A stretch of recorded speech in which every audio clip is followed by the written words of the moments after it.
दुर्योधन कहा करता था कि मैं धर्म को जानता हूं, लेकिन धर्म में मेरी रुचि नहीं जागती। मैं धर्म को जानता हूं पर धर्म में मेरी रुचि नहीं जागती, और मैं अधर्म को भी जानता हूं पर अधर्म से मैं मुक्ति नहीं ले पाता। अब बताओ, ये दोहरा चरित्र है। हम जानते हैं कि ये गलत है, लेकिन फिर भी गलत करते हैं। समझो आप जीवन को, ठीक से जानिए। आपके पास जो कुछ भी है वो आपका है, उसको जीना सीखिए। कब तक दूसरों को देख देख के, ये दोहरा जीवन, ये उसको उसके पास जो वो हमारे पास भी हो। देखो, एक बहुत अच्छी कथा है, मुझे तो बहुत अच्छी लगती है, आपको भी अच्छी लगेगी। एक भक्त था, उसके पास पैसा वैसा कम था, मकान भी नहीं था उसके पास, वो बड़ी गरीबी जैसी थी। एक दिन उसने भगवान को प्रकट कर ही लिया। भगवान भी कभी कभी भक्तों के सामने प्रकट हो जाते हैं। तो प्रकट कौन हुए? नारद जी। उसने कहा, नारद जी, मैं इतनी भक्ति करता हूं, मेरे जीवन में इतने दुख हैं, इतने दुख हैं, सब तरफ के दुख हैं, परिवार के दुख, संसार के दुख, स्वास्थ्य का दुख, संपत्ति का दुख, संतान का दुख, और इतनी पूजा करता हूं। जैसे शिकायत वो भगत कर रहा था, ऐसे सब अपन सब भी करते हैं भगवान से। मरे जा रहे हैं, मंदिर जा रहे हैं, पूजा कर रहे हैं, दुख कम नहीं हो रहे, और दूसरे मजे छान रहे हैं। ऐसा कभी कभी लगता है। तो उसने कहा, बाकी सब तो बढ़िया, कार बंगले सब, और मेरा दुख खत्म नहीं करते। नारद जी ने भी सोचा, आज इसका निपटारा कर ही दें। तो नारद जी ने कहा, देख, तेरे दुख मिटने का समय आ गया। भगवान एक व्यवस्था करने वाले।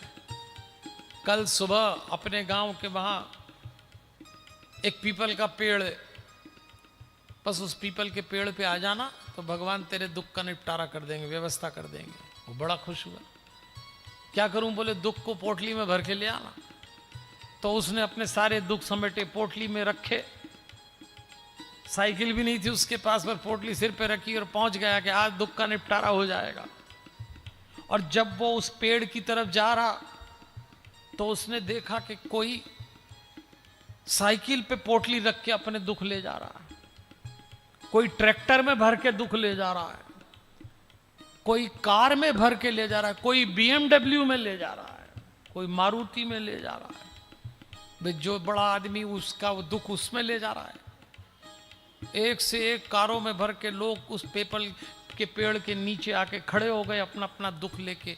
अब इस आदमी को लगा, नारद जी ने तो कहा था मेरा ही निपटारा करेंगे, इन सबको भी बुला लिया, और सब जाके बैठ गए। और नारद जी के पते नहीं, सब बैठे हुए। जो कार वाला था वो भी अपनी दुख की पोटली लेके बैठा, जो पैदल आया, जो साइकिल पे, जो मोटरसाइकिल पे, जिसकी जितनी बड़ी गाड़ी, अपने दुख की पोटली लेके बैठे हुए सब आपस में, कोई किसी से बात भी नहीं कर रहा। फिर आए नारद, उन्होंने कहा, आप तो कह रहे थे भगवान प्रकट होगा, दुख का निपटारा करेगा। नारद ने कहा, बिल्कुल, भगवान ने मुझसे कहा है प्रकट होऊंगा, पर पहले एक काम करो, भगवान ने मुझे आदेश दिया है, जो जितना दुखी है वो दूसरे सुखी जो दिख रहे हैं बड़े लोग, अपने से दुख एक्सचेंज कर लो। तो तू बहुत दुखी है, तेरे पास साइकिल भी नहीं, जा BMW वाले से ले ले, उसकी दुख की पोटली तू ले ले, तेरी उसको दे दे। साइकिल वाला कार से ले ले, कार वाला पैदल वाले से ले ले। जैसे नारद ने कहा, दुख बदल लो, सबने अपनी अपनी पोटली संभाली कि कम से कम अपना अपना तो है, दूसरे का लेके और फंस जाएंगे।